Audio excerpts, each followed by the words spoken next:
From the headquarters of Telesur English in Quito, Ecuador, this is From the South, and I am Sweeney Gray.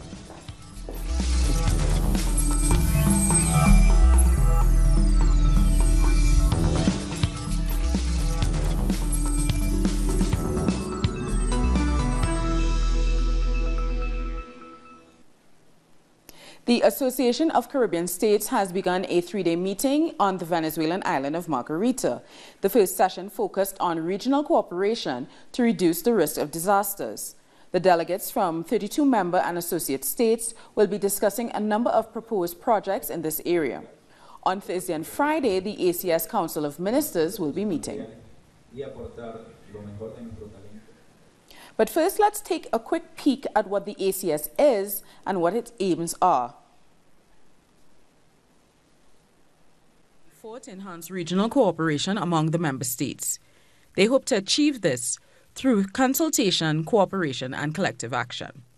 The association's key focus points include trade and economic growth, tourism, transport, and climate resilience. There are 25 member states, most of whom have made climate resilience a key priority after last year's twin hurricanes. Venezuela will host this year's meeting. The group also consists of 7 associate members, including France and the Netherlands, as both have territories in the region. Our correspondent Freddie Gillingham is at the meeting in Margarita, and he spoke with ACS Secretary General Dr. Ju Soma about what they hope to achieve in the meeting. So meetings have now all wrapped up here in Margarita. The main focus of today has of course been climate change, and we have joining us now the Secretary General for the ACS, June Summers. Very much thank you for joining us on Telesur English. Just to the viewers at home, can you tell us a little bit about what was happening inside there earlier today? Well, we held our second cooperation conference with the theme of reducing risk and building resilience. This follows the events of last year, 2017, where so many of our countries were devastated by disasters, either floods or hurricanes or earthquakes. And so we are looking at ways in which our organization, which is a cooperation organization and which has a focus on disaster risk reduction, can bring people together to finance some of the projects that will help us to build resilience in the region and to make sure we have an impact on the ground with the people. Sure. How those measures that were implemented at the last ACS summit, how effective were they following the terrible hurricanes that took place in last September? Oh, because of our cooperation since the last conference, our member states were able to come together to not just provide relief and assistance physically on the ground, but we're able to help our countries in their rebuilding effort. So the ACS countries, we are our first responders. We are our first responders. And so wherever the disaster is, our people will go there immediately, and from the Greater Caribbean. It doesn't matter where you are from. So you saw assistance coming from around the Caribbean for those people who were affected. We don't know who's next. Our countries are, the vulnerability is increasing because of climate change and because of man-made issues also. But if we think that if we come together and we pool our resources, because we are not very rich countries, but we pool our resources and we're able to attract support from our observer countries of the ACS, our partners, we can help to build resilience in our countries. That's good. Thank you very much. That's it from June Summers. That's it from us on Telesur English. We will be arriving here tomorrow to bring you more updates. Jorge Arias, the incumbent foreign minister of Venezuela, will be joining us. That's it from us from now. Venezuelan President Nicolas Maduro has called on the United Nations to join a meeting with the opposition to ensure transparency in the upcoming election.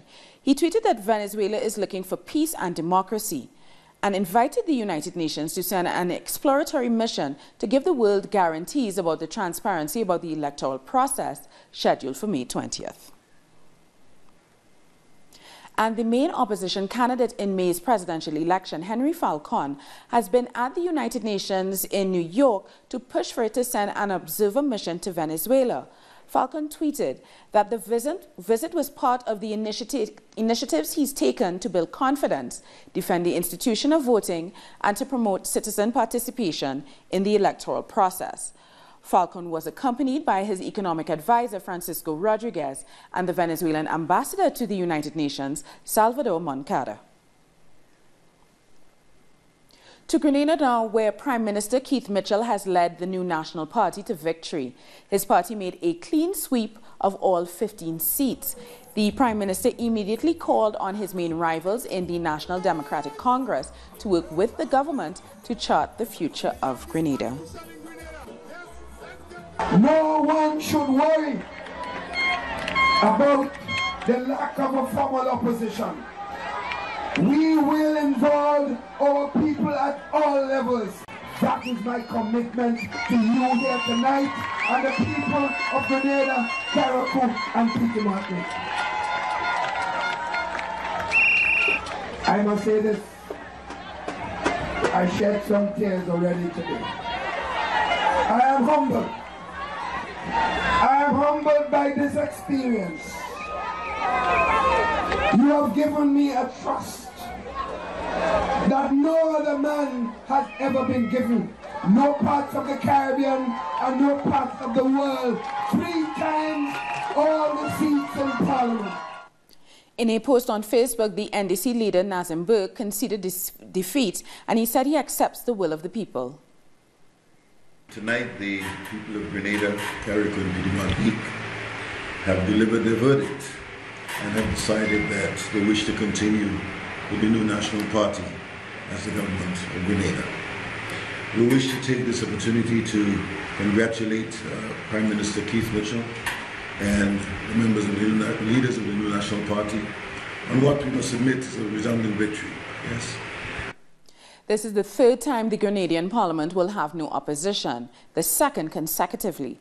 Earlier, I spoke to Mikey Hutchinson of Mikey Live. He explained how attempts have been made to address this before and how the Prime Minister plans to add balance to the Parliament. We have to also remember that there was a referendum recently that would have prevented this exact scenario, and the same Grenadians were voted against that. So what it sought to do is to ensure that there was going to be an opposition, an official opposition, in the event that a particular party won all seats. But it was voted against. However, still, the Prime Minister and his team, in their power, is going to ensure that at least there are people who will be representing the views or opposing views within the parliament. In Brazil, teachers protesting against cuts to their pensions at the municipal chamber in Sao Paulo have been met with sticks and tear gas from the police. The teachers were protesting against retirement reform imposed by the mayor, João Doria, after President Michel Temer abandoned pension reforms at a federal level. The police response comes as Sao Paulo hosts the World Economic Forum of Latin America.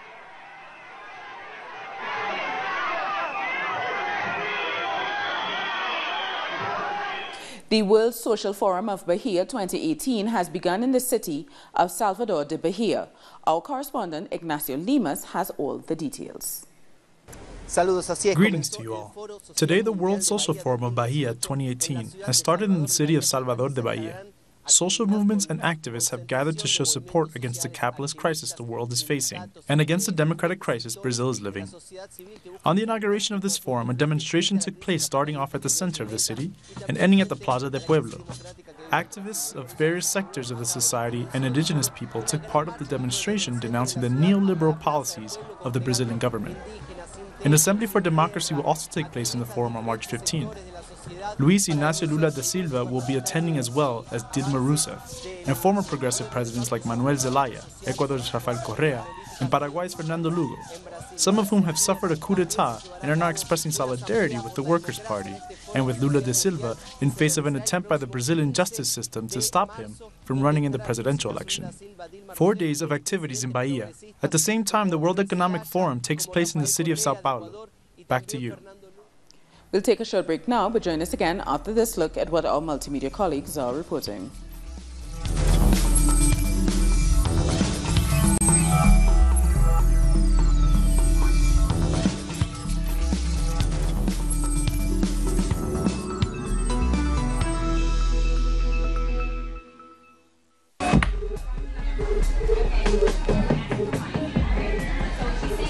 Ma'am, he didn't ask me for money. Okay.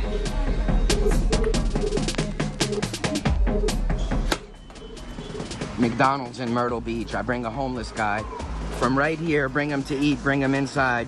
As soon as they see him, they tell him he can't eat. They call the cops for trespassing. The guy did nothing wrong. As soon as they saw him.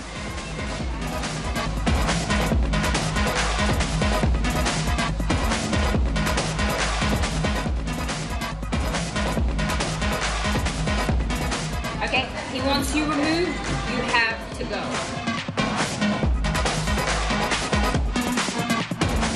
Food somewhere else. Come on, let's go somewhere. I know you didn't. You don't need to.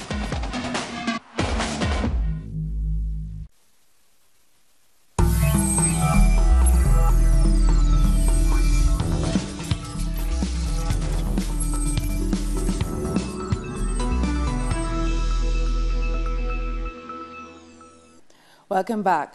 Lawmaker Elizabeth Cabezas has been elected as the new president of the National Assembly in Ecuador. With 84 affirmative votes, 2 negative, and 21 abstentions, Elizabeth Cabezas became the new head of the National Assembly after the former president of the institution, Jose Serrano, was dismissed following a dispute with the Attorney General.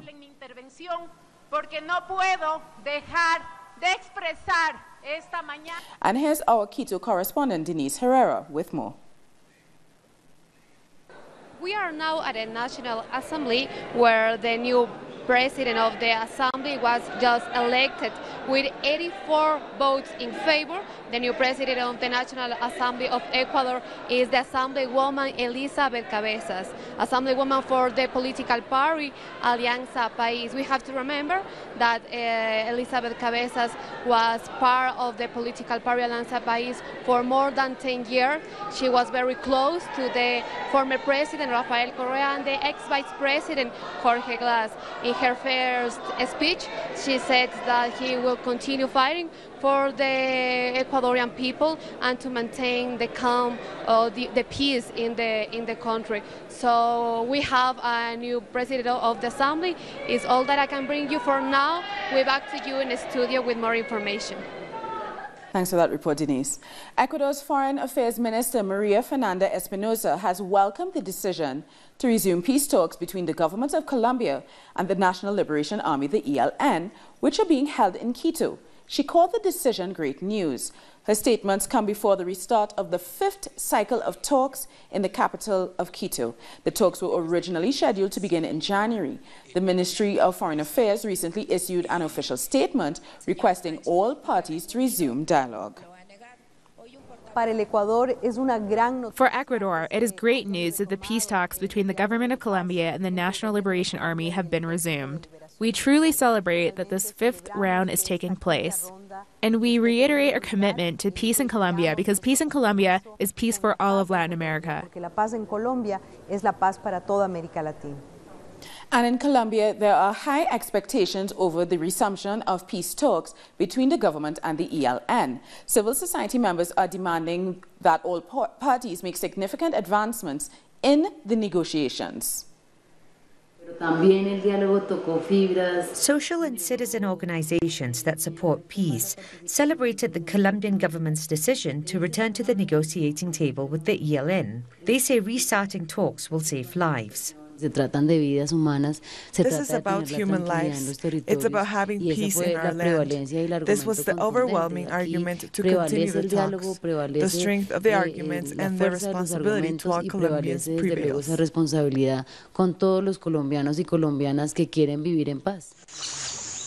The National Liberation Army, or ELN, believes there is hope. A member of the peace delegation recognized the president's decision and said the ELN is committed to reaching a new bilateral ceasefire. We have trust in the future. We are confident this process will move forward. We hope to give the country good news. We're going to work on 2 key points during this cycle, involving society and a better agreement regarding a ceasefire than ever before. Citizens point out the 2 sides need to prioritize discussions about humanitarian measures and the need to de-escalate armed conflict. They say civil society needs guarantees to be part of peace talks. It would be very important to swiftly agree to a bilateral ceasefire, or at least a de-escalation of the conflict. Any measure that allows peaceful elections, especially during presidential elections, but also measures that advance participation mechanisms, so we may put them into use. Former Vice President Gustavo Bell will be the chief negotiator for the government. Members of civil society hope his presence will reinvigorate discussions so that the parties involved can confidently move towards peace. The Oscar-winning Mexican director Guillermo del Toro is making a documentary about the 43 students who disappeared in 2014 in the state of Guerrero, southern Mexico. The documentary will be premiered at the 33rd Guadalajara International Film Festival. Del Toro says he seeks to raise awareness about the lack of justice in the case and give a voice to those who no longer talk about things as painful as the Ayotzinapa case.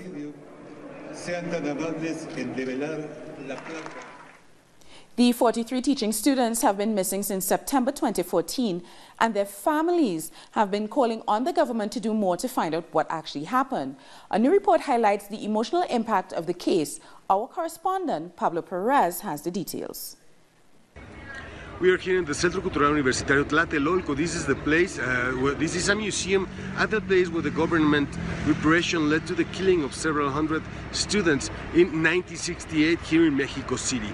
And here in this museum, several organizations, human rights organizations, are going to present a report and inform on the emotional effect of Ayotzinapa on our general Mexican thought. It's not only the victims, not only those who were involved in their search for justice, but also the general, the people, the population that sees that the level of impunity that leads to 43 students of the Raúl Isidro Burgos Teachers School disappearing with no trace and no real search for justice. So there are going to be an official presentation of the report with the participation of several figures such as Juan Villoro, one of the most prominent Mexican intellectuals, and we're going to keep you informed on the topic. Thank you for that report, Pablo Perez. In Argentina, the trial for the murder of LGBT activist Diana Sakayan has begun. Sakayan was stabbed to death in Buenos Aires in October 2015. After 2 years of delay, the hearing about the murder of LGBT human rights defender Diana Sakayan has started. We can't allow a murder to stay unpunished and hidden. When I talk about trans murders, I'm not only talking about a specific hate crime carried out by a criminal or by the police or anyone. I'm talking about how our lives are in danger all the time. Transgender activists say they are victims of institutional violence, which has been caused and deepened by the discriminatory policies of Mauricio Macri's government. They kill us for being transgender because it doesn't seem to be for any other reason. We are proud of who we are, and with that pride, we fight for our rights, even when it means getting murdered. Until now, Gabriel David Merino has been accused only of crimes of homicide and gender violence. She died after 3 stab wounds, and she still received 24 more, in different body parts. This shows hate against that body, right? What else does it mean? That means that someone didn't like that body and had to kill it, and to be okay with it. Friends and representatives from different political, social and union groups accompanied the relatives and asked for justice. She was a political activist and a spokeswoman for the excluded. She was a voice of our people, and that is why they tried to end all of this with her. But the people did the opposite. We used this pain to rebel, to tell the people that they can use judicial power and get justice. If this trial for transgender murder and hate crime results in a guilty verdict, it will be a historic decision, not just because justice will be made, but also because it will bring to light the violence suffered daily by transgender people. 6 inmates were killed when police moved in to quell a riot in prison in Bolivia. About 2,000 police officers stormed the Palmyra Solar Jail in Santa Cruz, Bolivia. 3 police officers were injured. Prisoners said they were rioting over the removal of certain privileges. Bolivian authorities, however, said the raid was to suppress organized crime. And fiery protests broke out in the streets of Colón in Panama after tensions flared between protesters and police. 4 officers were injured in the clashes, while over a dozen arrests were carried out for vandalism and looting. Demonstrators were angry at authorities for their slow pace in fixing the city's infrastructure, particularly its sewer system and water supply.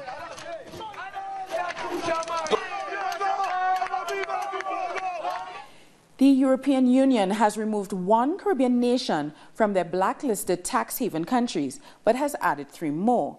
The EU removed St. Lucia from the list, but blacklisted the Bahamas, St. Kitts and Nevis, and the U.S. Virgin Islands. They removed St. Lucia because the government has made commitments to remedy concerns about tax havens. Caribbean islands hit by hurricanes last year were given more time to comply with EU tax transparency standards. Well, time now for another short break, but join us again after another look at what our multimedia colleagues are reporting.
Welcome back. In the United States, hundreds of students have gathered and chanted slogans outside the gates of the White House as part of gun control protests.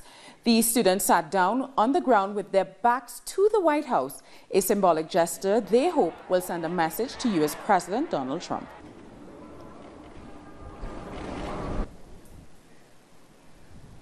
Our correspondent in Washington, D.C., Francesca Emanuel, has more details.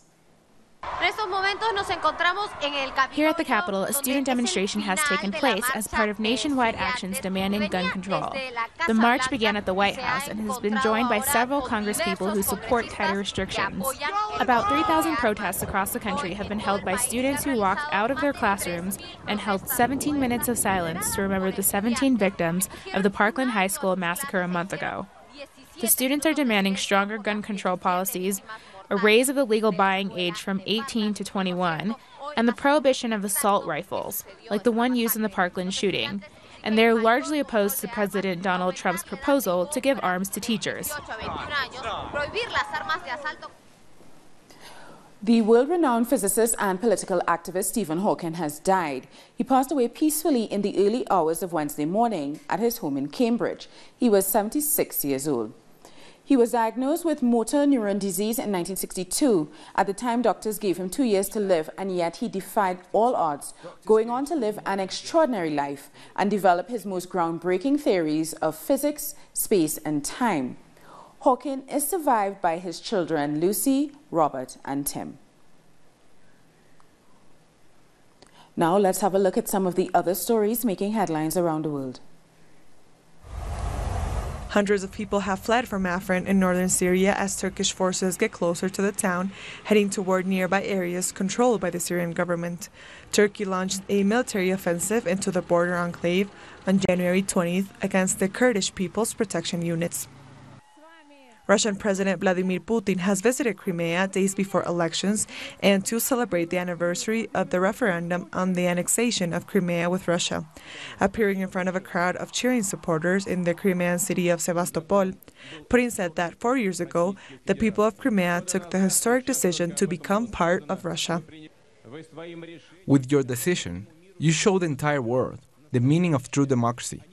You took part in the referendum and made a decision. You voted for your future and the future of your children. The French government says it will take legal action against Google and Apple over contractual terms imposed by the tech giants on French startups and developers. Finance Minister Bruno Le Maire said he expects the European Union to close tech loopholes that benefit Google, Apple, Facebook, and Amazon by the start of 2019. Well, that brings us to the end of this newscast. For these and many other stories, you can find them on our website at tellusyourtv.net/English. And join us on social media, Facebook, Twitter, and Instagram. For Tell Us Your English, I'm Sweeney Gray. Thank you so much for watching.